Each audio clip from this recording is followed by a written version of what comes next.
व्यक्ति का अवचेतन मन उसके अंदर एक छिपे हुए खजाने की तरह है।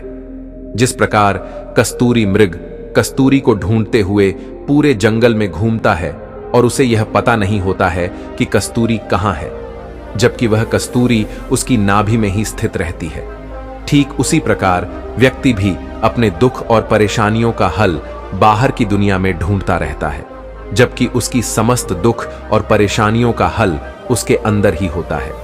हमारे अवचेतन मन की शक्ति इतनी प्रबल है जिससे हम कुछ भी उत्पन्न कर सकते हैं और किसी भी समस्या का समाधान प्राप्त कर सकते हैं। आवश्यकता इस बात की है कि इस शक्ति को उपयोग में लेने की हमें जानकारी होनी चाहिए या इस कला को सीखने की क्षमता हमारे अंदर होनी चाहिए।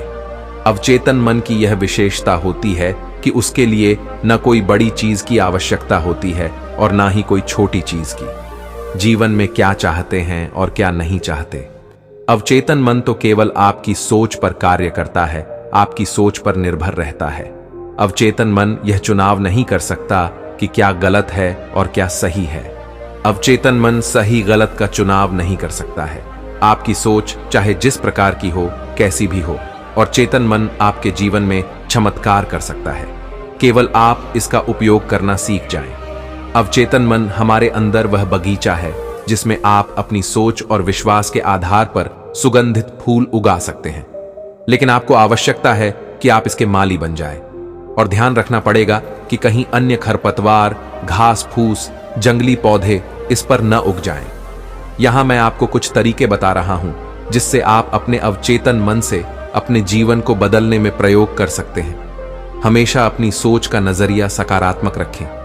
यदि आप किसी चीज को अपने जीवन में नहीं चाहते हैं तो यह मत सोचिए कि मैं यह नहीं चाहता हूं, बल्कि इसके स्थान पर आप वह सोचे जो आप चाहते हैं, जो आप अपने जीवन में करना चाहते हैं, जो आप अपने जीवन में बनना चाहते हैं। हमेशा उसके बारे में ही सोचिए। कभी यह न कहें कि मेरा दिमाग तेज नहीं है, मैं फुर्तीला नहीं हूं, मुझ में ताकत नहीं है, मैं यह कार्य नहीं कर सकता हूं, या मुझ में किसी प्रकार की कोई कमजोरी है। इसकी जगह पर आप सोचिए, मेरा दिमाग बहुत तेज है, मैं बहुत फुर्तीला हूं, मुझ में बहुत ताकत है, मैं इस दुनिया का कोई भी कार्य कर सकता हूं, मेरे लिए कोई कार्य असंभव नहीं है। यह विचार आपके दिन प्रतिदिन पढ़ते रहना चाहिए और हमेशा ध्यान रखना चाहिए कि मुझ में गजब की फुर्ती है, मुझ में बहुत से ताकत है और मेरी ताकत प्रतिदिन बढ़ती जा रही है। आपने देखा होगा कभी जब आपको सुबह जल्दी उठना होता है तो आप रात में अपनी घड़ी में अलार्म लगा देते हैं और साथ में सुबह जल्दी उठने के समय के बारे में सोचते हैं। इसका परिणाम यह होता है कि आपकी नींद आपका अलार्म बजने से पहले ही खुल जाती है, क्योंकि यहां आप सुबह जल्दी उठने के बारे में सोचते रहते हैं। यह अवचेतन मन की ही शक्ति है। जो आपके चेतन मन का प्रभाव कितना गहरा होता है कि उसका प्रभाव आपके अवचेतन मन पर पड़ जाता है। इसी का परिणाम है कि सुबह अलार्म बजने से पहले ही आपकी नींद खुल जाती है। रात को जब आपको नींद आने वाली हो, आप सोने वाले हो, तो आप ऐसी बातों के बारे में सोचें जो आप अपने जीवन में चाहते हैं। विचार नकारात्मक सोच वाले नहीं होने चाहिए। आपके जो भी विचार हो उनका रवैया सकारात्मक ही हो। सबसे अच्छा तरीका है कि आप अपनी सभी इच्छाएं सकारात्मक रूप में लिखते जाएं। जो भी आप अपने जीवन में करना चाहते हैं, आप जीवन में जो भी बनना चाहते हैं, वह सब आप अपनी डायरी में लिखें और सोने से पहले उसको पूरे विश्वास के साथ पढ़ करके सोए। बरसों से आपकी नकारात्मक सोच की जो धूल मिट्टी है वह धीरे धीरे आपकी सकारात्मक सोच से हट जाएगी। इसमें कुछ समय लग सकता है, लेकिन जब आप पूरे धैर्य से अपने चिंतन में लगे रहेंगे तो यह चमत्कार शीघ्र ही होगा और आपके जीवन के सभी सपने साकार होंगे। व्यक्ति अपनी सोच से दुनिया को बदल सकता है। हम अपने जीवन में जो भी कुछ करते हैं वह सब अवचेतन मन के कारण ही करते हैं। अपने अवचेतन मन का प्रयोग करके हम जो कुछ भी सीखते हैं वही हम जिंदगी भर करते रहते हैं। जिंदगी में व्यक्ति जो भी बड़ा काम करता है और सिर्फ अपने अवचेतन मन के कारण ही करता है। जिस भी व्यक्ति ने अपने अवचेतन मन पर काबू कर लिया, उसके लिए कोई भी बड़ा काम मुश्किल नहीं होता है, वह सारे कार्य कर सकता है। कोई भी बड़े काम की हम रूपरेखा तो बना लेते हैं, लेकिन जब उसी काम को प्रारंभ करते हैं तो बहुत सी मुश्किलें आती हैं। लेकिन उस स्थिति में अगर हमने प्रयास करना ही बंद कर दिया तो हमने अपने अवचेतन मन को प्राप्त ही नहीं किया। लेकिन उस विपरीत परिस्थिति में अगर हम फुल कॉन्फिडेंस के साथ लगे रहते हैं तो हम अपने अवचेतन मन को प्राप्त कर लेते हैं। धीरे धीरे वही चीजें हमें आसान लगने लगती हैं और एक दिन हम उसे प्राप्त कर लेते हैं। अचेतन मन गीली मिट्टी की तरह होता है। जिस प्रकार मिट्टी पर दबाव डालने से उस पर निशान बन जाते हैं, गीली मिट्टी को कुम्हार अपनी चाक पर रखकर कोई भी आकार दे देता है। ठीक उसी प्रकार फुल फीलिंग के साथ स्थिर रहकर जब हम कोई काम करते हैं तो उसकी आवाज हमारे अवचेतन मन तक पहुंच जाती है और हमारे अवचेतन मन पर उसकी एक छाप बन जाती है या निशान बन जाता है। फिर हमें बड़े से बड़े काम भी छोटे लगने लगते हैं। अवचेतन मन को प्राप्त करने के लिए आपको अपने मन को जगाना होगा, उसे यह बताना होगा कि आप एक काम करना चाह रहे हैं और अपने जीवन में इसको पाना चाह रहे हैं।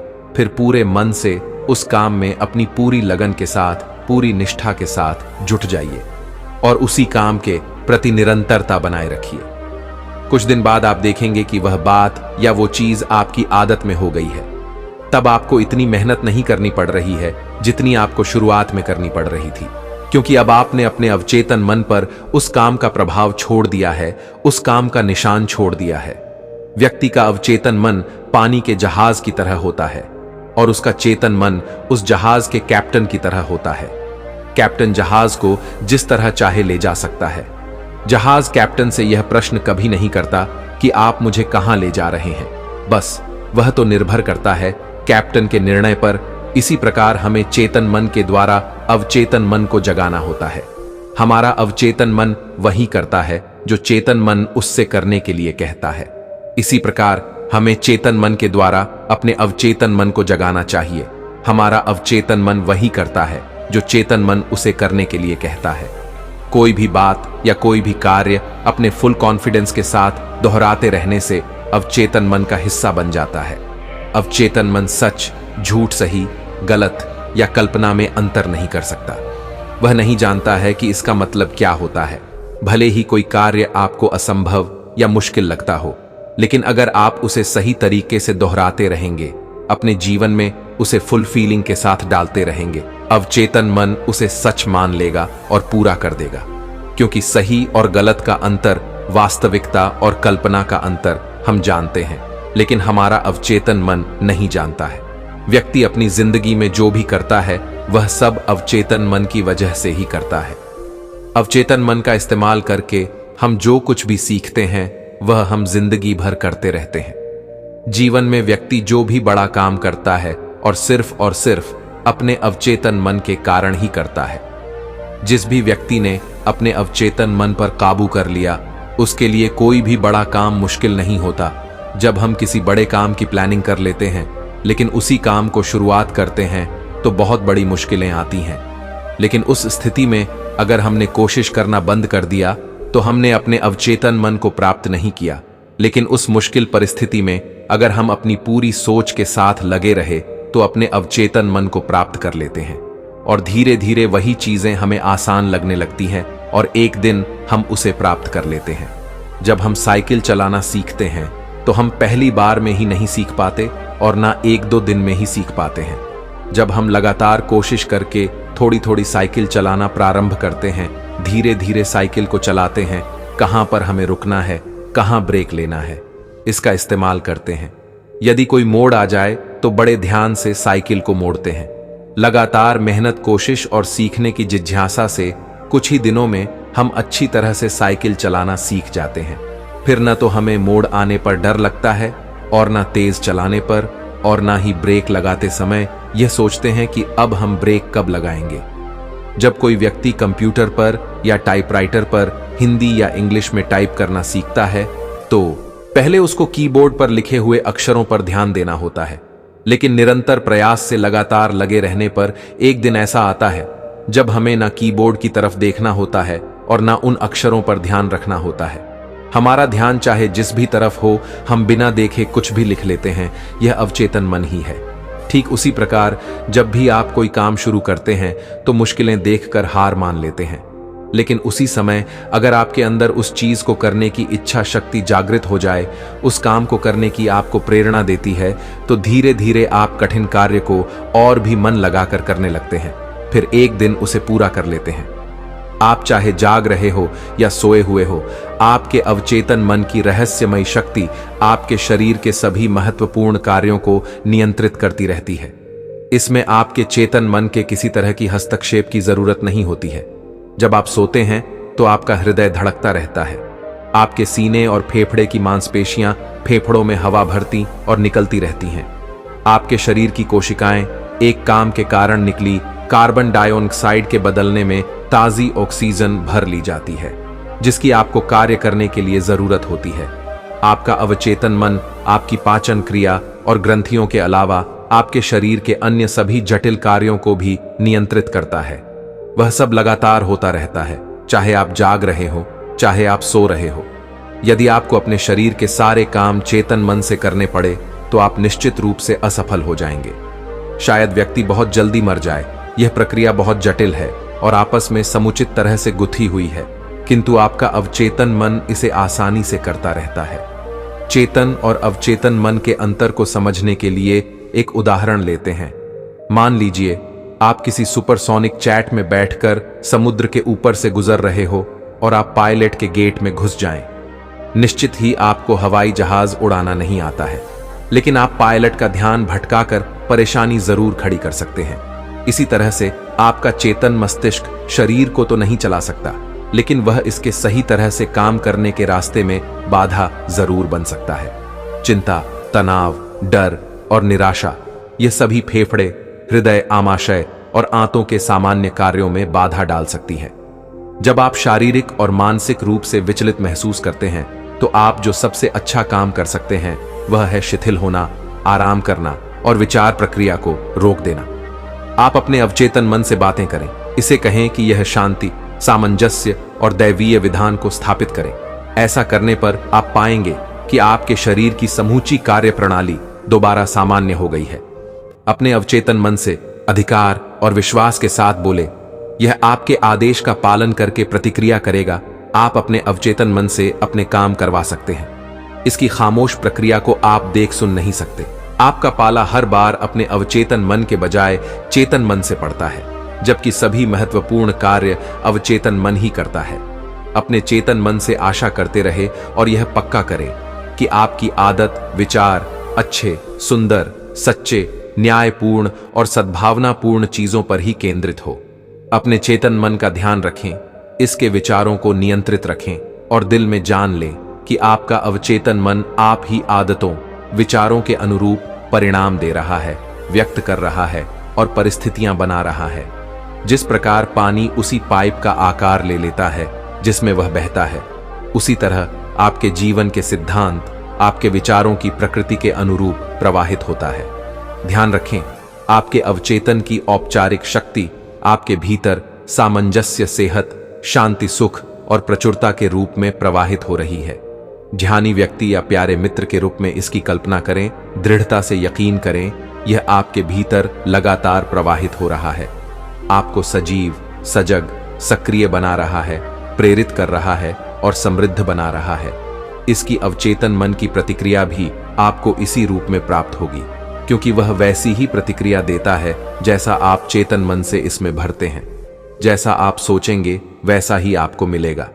आप किसी प्रक्रिया को बार बार नियंत्रित करने के लिए सोचेंगे तो आपका अवचेतन मन कुछ समय बाद स्वयं ही उसे नियंत्रित करने लगेगा और आपको आश्चर्य होगा कि आपके सोचने मात्र से यह कार्य होने लगा।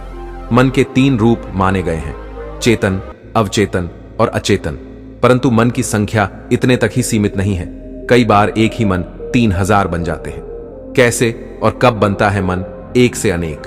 जब कुछ हम सोचते हैं या किसी से बात करते हैं तब हमारा एक ही मन सक्रिय रहता है, यहां तक कि जब हम निर्णय लेने के लिए द्वंद्व की स्थिति में रहते हैं। हालांकि तब भी हमें डर लगता है कि हमारे 2 मन हो गए हैं, जिसमें से एक हां कर रहा है तो दूसरा ना कर रहा है, लेकिन यहां मन एक ही होता है। बस वही मन 2 रूप में हो जाता है, विभाजित हो जाता है। चेतन मन वह है जिसे हम जानते हैं, जिसके आधार पर अपने सारे काम करते हैं या हमारे मन की जागृत अवस्था होती है। विचारों के स्तर पर जितने भी निर्णय या संदेह पैदा होते हैं वह चेतन मन की ही देन होती है। यही मन सोचता और विचारता है। लेकिन चेतन मन संचालित होता है अवचेतन और अचेतन मन से, यानी हमारे विचारों और व्यवहार की बागडोर ऐसी अदृश्य शक्ति के हाथ में होती है जो हमारे मन को कठपुतली की तरह नचाती है। अवचेतन मन आधा जाग रहा है और आधा सो रहा है। मूल रूप से यह स्वप्न की स्थिति है। जिस तरह स्वप्न पर नियंत्रण नहीं होता, उसी प्रकार अवचेतन मन पर भी नियंत्रण नहीं होता। जब हम जाग रहे हैं तो हम फैसला कर सकते हैं कि हमें क्या देखना है क्या नहीं, लेकिन सोते हुए हम स्वप्न में क्या देखेंगे या फैसला नहीं कर सकते। सपने झूठे होकर भी सच से कम नहीं लगते। मनोवैज्ञानिकों का मानना है कि जो इच्छाएं पूरी नहीं हो पाती वह अवचेतन मन में आ जाती है, फिर कुछ समय बाद वह अचेतन मन में चली जाती है। भले ही हम उन्हें भूल जाएं, लेकिन वह नष्ट नहीं होती हैं। अगर आप विद्यार्थी हैं और चाहते हैं कि सिविल सर्विसेज का इंटरव्यू देने वाले हैं, तो इंटरव्यू में सफल होने के लिए आप अपने अवचेतन मन की शक्ति का इस्तेमाल कर सकते हैं। इसके लिए आप दिन में जितनी बार संभव हो और रात में सोने से ठीक पहले आंख बंद करके अपने इंटरव्यू को देखें, महसूस करें कि हमारा इंटरव्यू हो रहा है। देखें कि आप कैसे कैसे कठिन सवालों का कितने आत्मविश्वास से जवाब दे रहे हैं। सवाल जवाब के दौरान आपके चेहरे पर आत्मविश्वास से भरी एक जरा सी मुस्कान खिली हुई है। इंटरव्यू के जो दृश्य आप बार बार देखेंगे, उनमें आपके जो हाव भाव होंगे वह आपके अवचेतन मन में दर्ज हो जाएंगे। और जिस दिन वाकई आपका इंटरव्यू हो रहा होगा, आपका अवचेतन कोशिश करेगा कि आपके हाव भाव उसमें दर्ज चित्रों जैसे बने रहें। इस तरह इंटरव्यू में अपने प्रदर्शन को अवचेतन मन की मदद से नियंत्रण में रख सकते हैं। दूसरे कई कार्यों के लिए अवचेतन मन की शक्तियां इसी तरह उपयोग की जा सकती हैं। दोस्तों, बातें अच्छी लगी हो तो चैनल को सब्सक्राइब करें, वीडियो को लाइक करें और तुरंत शेयर करें। तो इसी के साथ धन्यवाद दोस्तों।